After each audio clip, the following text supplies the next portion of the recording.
خوفناک جنگل، ایک انتہائی خطرناک اور خوفناک جنگل کی کہانی۔ اگر آپ کو ڈر لگتا ہے تو آیت الکرسی پڑھ لیں۔ یہ کہانی سلیم کے گرد گھومتی ہے، جسے جنگلات کا بہت شوق تھا۔ ایک دفعہ کا ذکر ہے کہ سلیم ایک جنگل کی طرف گیا۔ راستے میں اسے ایک بابا جی ملے۔ بابا جی نے اسے کہا کہ سلیم، اس راستے کی طرف مت جانا، یہ راستہ انتہائی خطرناک ہے۔ جو اندر جاتا ہے وہ کبھی واپس نہیں آتا۔ سلیم نے فیصلہ کر لیا کہ وہ اس جنگل میں جا کر حقیقت کا پتہ لگائے گا۔ اس کے ساتھ اس کا دوست عارف بھی جانے کو تیار ہو گیا۔ دونوں نے کیمرہ، ریکارڈر اور کچھ کھانے پینے کا سامان لیا اور سفر پر نکل پڑے۔ جیسے ہی وہ جنگل کے اندر داخل ہوئے، ماحول یکدم سناٹے میں ڈوب گیا۔ درخت اتنے گھنے تھے کہ سورج کی روشنی زمین تک نہیں پہنچتی تھی۔ ہر طرف صرف سرسراہٹیں، جھاڑیوں کی حرکت اور انجانی آوازیں تھیں۔ عارف نے کہا، یار سلیم، مجھے یہ جگہ کچھ عجیب سی لگ رہی ہے۔ سلیم نے ہنستے ہوئے جواب دیا، ڈر مت، ہم یہاں صرف تحقیق کے لیے آئے ہیں، کچھ دن گزار کر واپس چلے جائیں گے۔ لیکن رات کو ان کا کیمپ لگاتے وقت عجیب و غریب آوازیں سنائی دینے لگیں۔ کبھی کسی عورت کے رونے کی آواز آتی اور کبھی کسی بچے کے ہنسنے کی آواز آتی۔ جب سلیم نے اپنا ریکارڈ چلایا تو آوازیں خود بخود بند ہو گئی۔ اگلے دن چلتے چلتے انہیں ایک پرانی جھونپڑی ملی جو درختوں کے درمیان چھپی ہوئی تھی۔ اس کے دروازے پر خون کے نشان تھے، جیسے کوئی زبردستی اندر گھسیٹا گیا ہو۔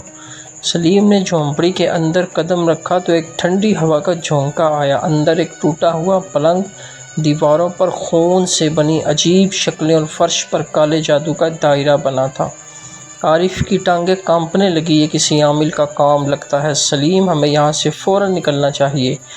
لیکن سلیم نے جھونپڑی کی تصاویر کھینچنا شروع کر دی۔ جیسے ہی اس نے دائرے کے قریب کیمرہ کیا، کیمرہ بند ہو گیا۔ عارف پیچھے مڑا تو اس نے دیکھا کہ جھونپڑی کا دروازہ خود بخود بند ہو چکا تھا۔ رات کو جب وہ واپس کیمپ میں پہنچے تو انہیں محسوس ہوا کہ کوئی ان کا پیچھا کر رہا ہے۔ سلیم نے کہا، عارف، کیا تم نے بھی وہ سائے دیکھے تھے جو درختوں کے پیچھے حرکت کر رہے تھے؟ عارف نے خاموشی سے سر ہلایا۔ وہ دونوں سخت خوفزدہ تھے، لیکن تحقیق کا شوق انہیں مجبور کر رہا تھا۔ اچانک کیمپ کی لائٹیں بند ہو گئیں اور ہر طرف اندھیرا چھا گیا۔ کچھ سائے ان کے قریب آنے لگے، ان کے پاس سے ٹھنڈی ہوا گزرنے لگی اور ایک بھاری آواز آئی، تمہیں یہاں نہیں آنا چاہیے تھا۔ عارف بے ہوش ہو گیا اور سلیم کے ہاتھ سے کیمرہ گر گیا۔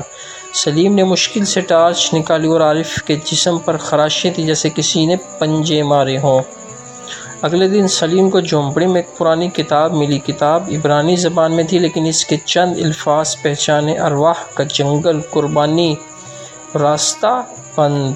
کتاب میں لکھا تھا کہ یہ جنگل کبھی ایک عامل کا مسکن تھا، جس نے مرنے سے پہلے اپنی روح درختوں میں قید کر دی۔ اب وہ روح ہر اس انسان کو قید کر لیتی ہے جو اس علاقے میں داخل ہو۔ سلیم نے فیصلہ کیا کہ وہ کتاب کو ساتھ لے کر جنگل سے نکلے گا اور سچ کو دنیا کے سامنے لائے گا۔ لیکن جب وہ مڑا تو عارف وہاں نہیں تھا۔ سلیم نے عارف کو تلاش کرنا شروع کیا۔ ایک درخت کے نیچے اسے عارف کی شرٹ ملی جس پر خون تھا۔ اچانک درخت کی جڑیں حرکت کرنے لگی اور ایک سایہ نمودار ہوا، اب تم بھی ہمارے ساتھ رہو گے۔